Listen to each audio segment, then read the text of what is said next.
My name is Vance Whitaker, and I'm a Get and Learn student.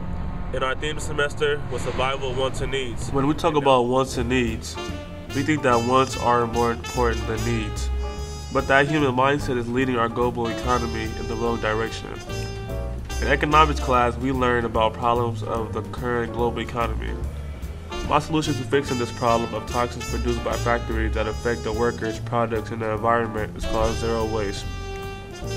Zero waste promotes not only reuse and recycling, but also more importantly promotes prevention, product designs that consider the entire product life cycle.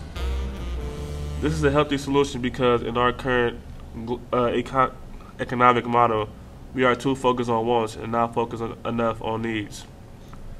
This is a good solution because we can make products using reusable things, and we can pay attention more to the waste in the landfills and their true cost to clean up.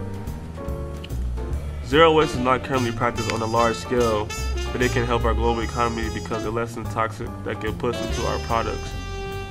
It will save us a lot of money because it is expensive to get rid of all of the junk that gets piled up in landfills, and it will increase factory workers' lifespan because they won't have all the toxins in them that can cause cancer or any other disease. I have asthma, and I most likely got it as a result of living near the Hunters Point Naval Shipyard when it was still operational. A lot of toxins were released from there, and I could have personally benefited if the shipyard operated under the zero waste model.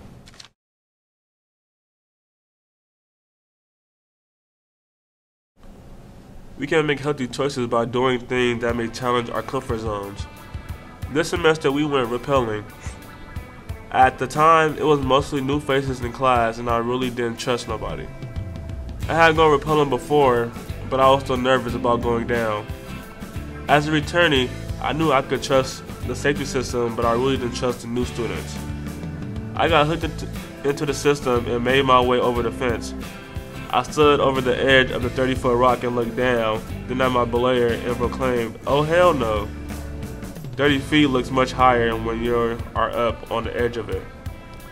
I knew I had to get down, so I had to communicate with my belayer to make sure that he had me. I did this and trusted myself, then finally started going down. I made it down successfully. It was a healthy choice to just trust my belayer. Next time I won't be so hesitant to go down, even if my belayer was a stranger. We can also make healthy decisions by learning what's unhealthy and how it affects our bodies. In science class, we studied the human body and learned about the consequences of eating unhealthy foods. We learned that when you eat too much fast food, the sugar and fat causes steatosis of the liver, which is an abnormal retention of the fat cells in the liver. We also learned that the more fast food we put into our bodies, the more fat gets stored in our liver, which causes it to expand, which then over time leads to obesity because our metabolism is controlled by the liver. That's why in class our teacher Ed doesn't let us eat any fast food or unhealthy snacks in class. We're allowed only food that is either homemade or fruits, vegetables, salads, etc. By studying the human body, we got a better idea on how unhealthy foods mess up our bodies, and now we're making better decisions on the foods we should and shouldn't eat. Making healthy decisions doesn't always have to do with food. We can make healthy decisions using more than just yourself.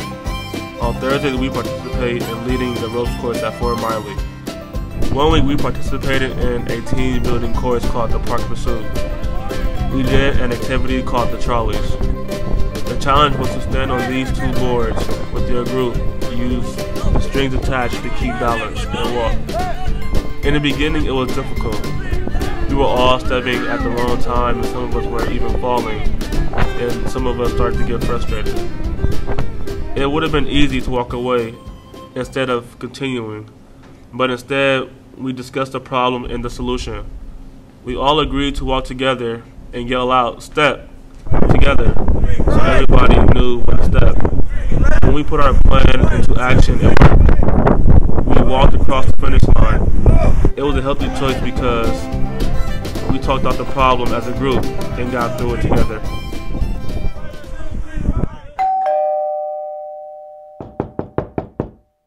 we can all better ourselves by making healthier choices.